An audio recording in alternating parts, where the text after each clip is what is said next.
Welcome, ladies and gentlemen. Welcome to the podcast, The X Monks Drive. I'm your host, Gaurav Arora. Today is a very special episode for several reasons. One, it's coming from my reflections as I'm just looking at the year that has gone by. The holiday season is finally winding down.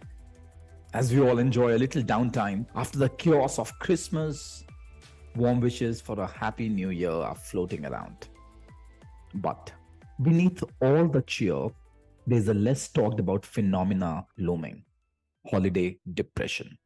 Though rarely discussed openly, the statistics do not paint a sober picture. Up to 15% of people experience significant distress around the holidays, with even higher rates among those already dealing with mental health issues.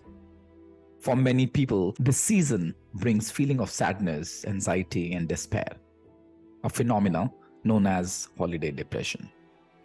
And after much thought, I felt I should talk about it today.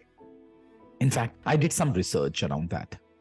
I talked to several people on how many people experience holiday depression and what exactly it entails. While holiday depression is not an officially clinical diagnosis, surveys suggest it impacts many people. In fact, in a survey by the National Alliance on Mental Illness, 64% of people with an existing mental illness report that the holidays make their condition worse. 69% of people feel stressed by either their lack of time or lack of money when it comes to holidays. 66% have experienced loneliness. 63% too much pressure, and 57% unrealistic expectations. And then I look at the numbers again and I said to myself, wow, those numbers are surprisingly high. And yet I'm not the single one.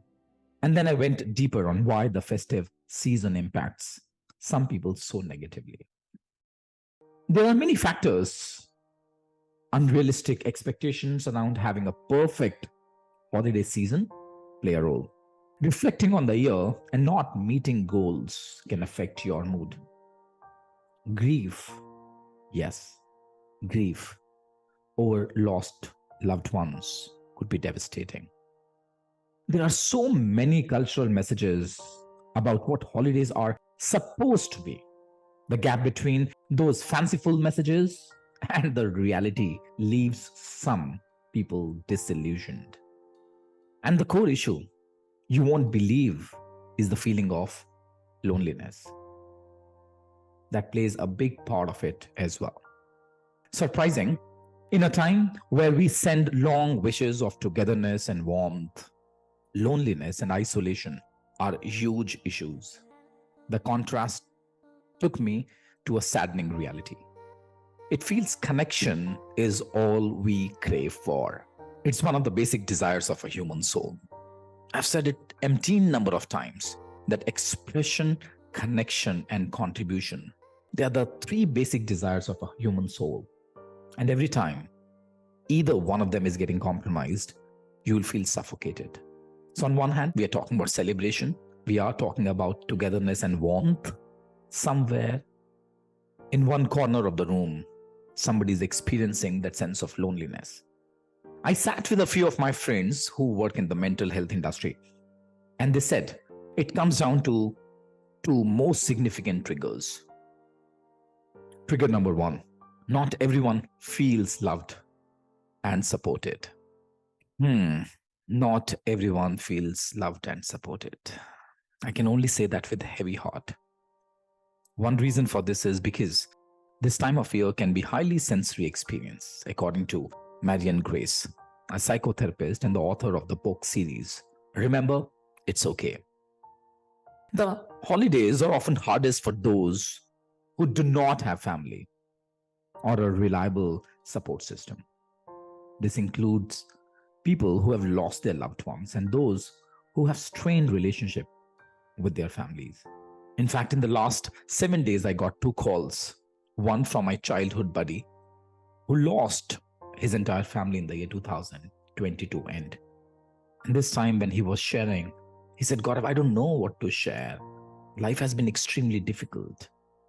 I got another call from a friend of mine after several months, and she said that how she's experiencing that strained relationship with her father. Now they're not in talking terms.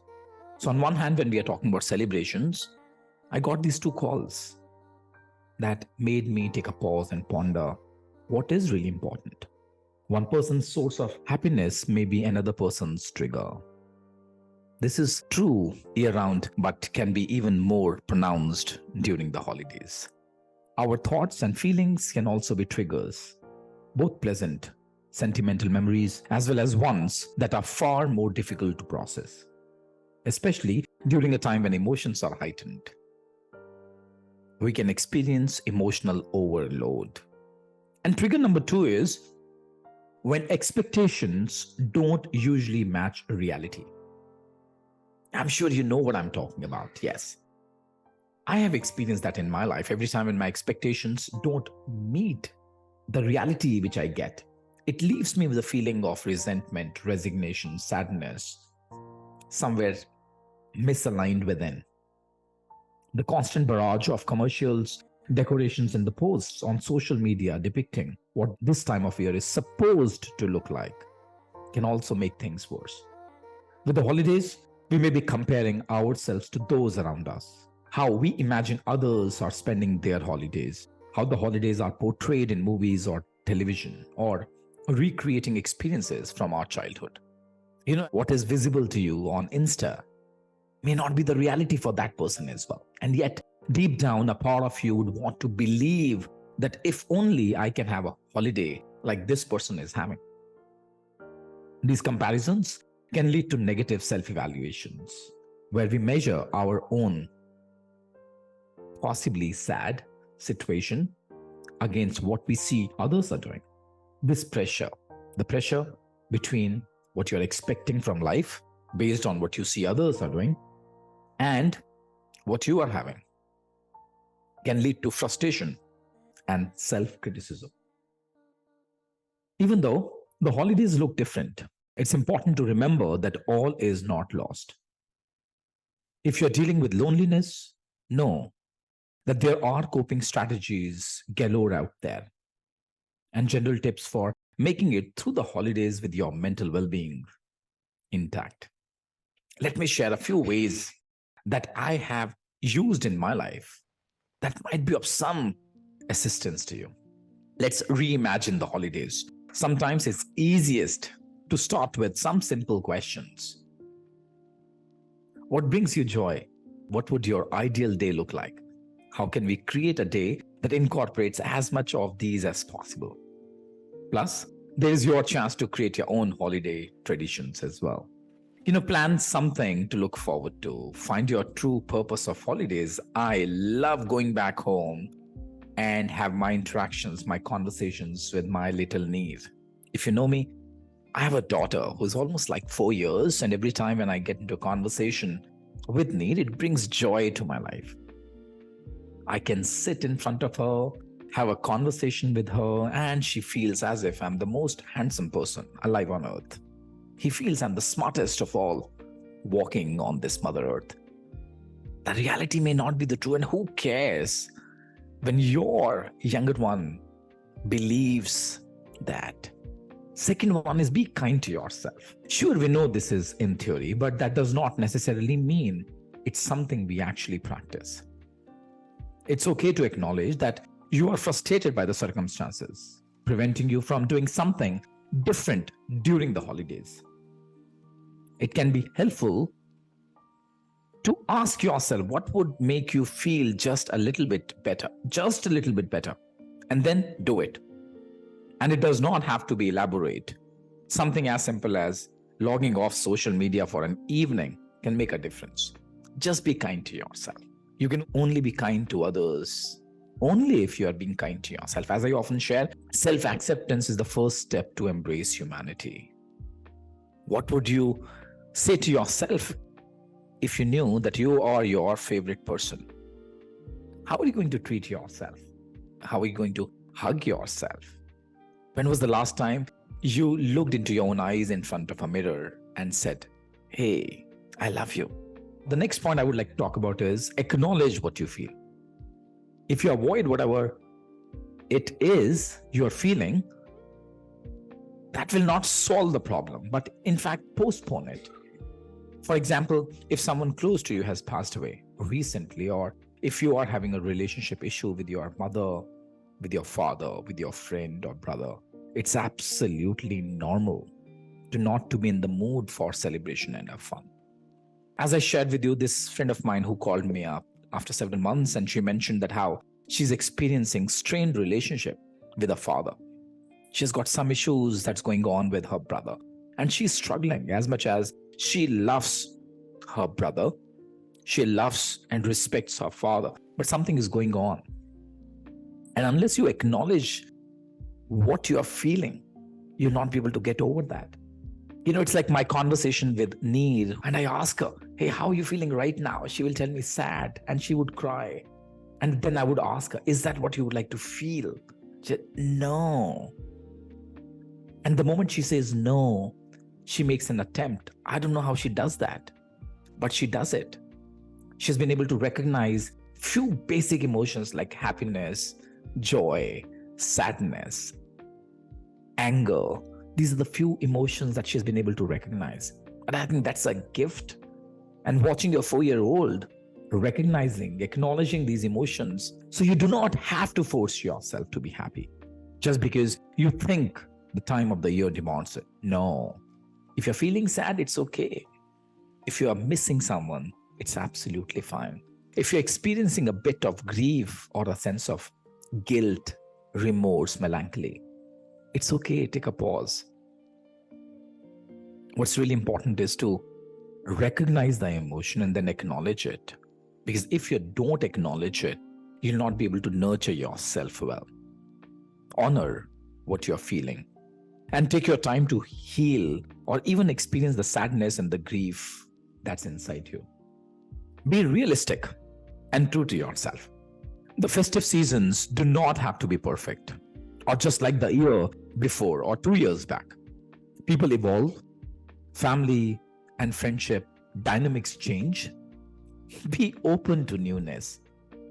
Just because somebody was behaving in a certain manner is not a guarantee that the person is going to behave in the same way throughout your life. No, you never know what they are going through. So be kind to them. And it's okay if they are behaving in a different manner. Sometimes what makes us happy can change, and that's normal. Honor what makes you happy at that moment. This friend I was talking about who lost the entire family in the year 2022, his name is Gaurav Arora, and he's my childhood buddy. Every time when I interact with him, I don't know, there's something so magical about this guy. I've never seen him sad. Of course, he has his own patches of sadness where he would share with me the difficulties that he's going through, how life has not been fair to him at times, a sense of loneliness and distress that he goes through. But then at the end of the day, there's something that he has where he's so comfortable dealing with life the way life is. He does not expect anything from people. Is it normal? I don't know. I expect a lot from people. But every time when I meet him, he leaves me with a sense of hope. Why? Because he's so kind to everyone that he interacts with. He does not carry any kind of resentment, any kind of remorse. Rather, he's so full of gratitude for life. And that's what I've learned from Gaurav. The next point that you may want to consider, don't say yes when you really want to say no. No, set your own boundaries. Setting boundaries is one of the most underrated forms of self-care. If you don't want to go to that party, don't go. If you don't want another glass of wine, because intoxication will trigger some negative feelings for you, don't drink it. Free yourself from peer pressure, and more than half your burden will be lifted. While you take time to ponder on that, I would like to strike one more connecting chord for you. Towards the end of the holiday season, there is reflection on the past year. We all do that. The holidays mark the end of one year and the start of a new year. This naturally leads us to reflect on the previous year. What went well, what did not, and whether we are where we hoped to be. Many people start the year with resolutions and goals for self-improvement. I will read 50 books. I would invest so much time with my family. I would go to gym 5 days, 6 days a week. The holidays mark the end of, as I mentioned, the mark of one year and the start of a new one. As the year comes to an end, the comparison between expectations and the reality can be disappointing for those who did not achieve their New Year's resolutions. Recognizing that progress happens slowly and that circumstances change can help manage unmet expectations. We tend to underestimate what we can do in a year's time, and we tend to overestimate what we can do in a day's time. So be mindful. Being self-compassionate versus self-critical is important. Are you aware of that? Are you being self-compassionate or are you being self-critical to yourself? I'm certainly no stranger to this. Every year I set lofty goals for self-improvement, only to end up falling short. Every year. The hype and the pressure of the New Year's pushes people to reach for ambitious resolutions fueled by society's image of what better looks like. But these hyped, unrealistic expectations set them up for failure. Any kind of goal setting without an alignment to who you are is setting yourself up for failure. As I often share, if your goals are not grounded into your values and to your purpose, it's only going to feed into your ego and would be a baggage to carry for years to come. In that case, you'll only be protecting an image that you have created for yourself. Be mindful. Most resolutions are not aligned with who we are. They are based on external validation, not internal satisfaction. They are driven by fear and not by purpose or love. Instead of resolutions, set intention statements aligned with your core values. Intentions are not goals. They are not about outcomes. They are about processes. They are about how you want to live, who you want to be, and not what you want to achieve only. They're about being and not doing. Often, on the pursuit of goals, do I feel like an imposter? Of course, yes. Of course, yes. I know many who suffer this syndrome. We feel like we don't deserve our success or that we are not good enough.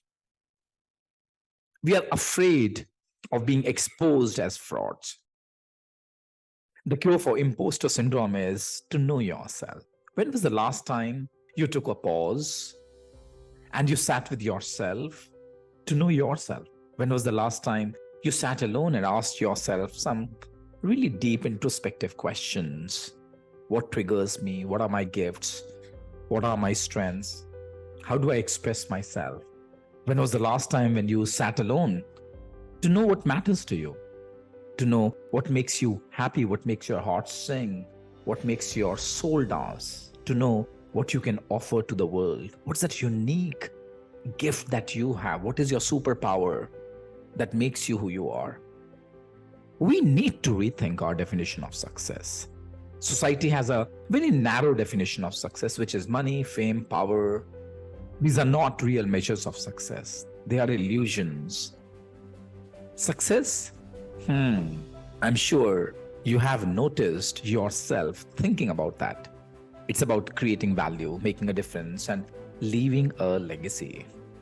Some might say that why would you want to leave a legacy? That could also be feeding into your ego. We all are different human beings and we look at life through different lenses. It's important to look at what's working and what might not be working. These are the things that matter. These are the things that make us fulfilled. These are the things that make us human. I'm not perfect. In fact, I'm far away from someone who's organized. Just to tell you the truth, I don't want to be perfect. I know I cannot be perfect, and I don't want that as well. I'm absolutely fine being a raw individual with my own set of flaws, with my own set of insecurities, with my own set of inadequacies and loads and loads of inferiority complexes that I carry.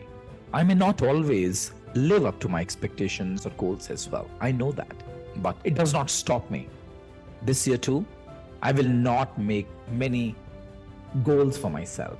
Rather, I will just look at the intention statement that I would like to live my life from. And I would ask myself, what are the deepest intentions I have for myself? Am I setting goals aligned with my core values and who I authentically am? Or am I just chasing arbitrary measures of success defined by others? To tell you the truth, in my drive to improve, I need to ask myself if I've lost sight of what really matters to me. Would you please take a pause and check in your drive to improve, to become a better individual? Have you lost sight of what really matters to you? As this year begins, I'm striving to let go of the past disappointments and the societal yardsticks. No more lofty resolutions based on what I feel I should achieve this. Instead, I will focus on self-compassion, meaning, and intention. Ladies and gentlemen, let's not make resolutions that we don't connect to. Let's not chase after things that don't make us happy. Let's not compare ourselves to others who don't matter. Let's make intentions that reflect who we are. Let's pursue things that make us fulfilled. Let's measure ourselves by our own standards. Let's be ourselves. Let's choose happiness over societal success. Podcasting has a singular power to foster community.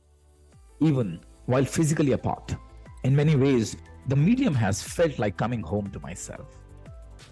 I'm filled with gratitude, and as I say in my own ways, shukran for every single listener. Yes, I'm talking to you. Thank you for being there. You made this undertaking worthwhile and shaped its direction. And I hope that this podcast has helped you in some way to achieve that. I hope that you have enjoyed listening to this podcast as much as I have enjoyed creating.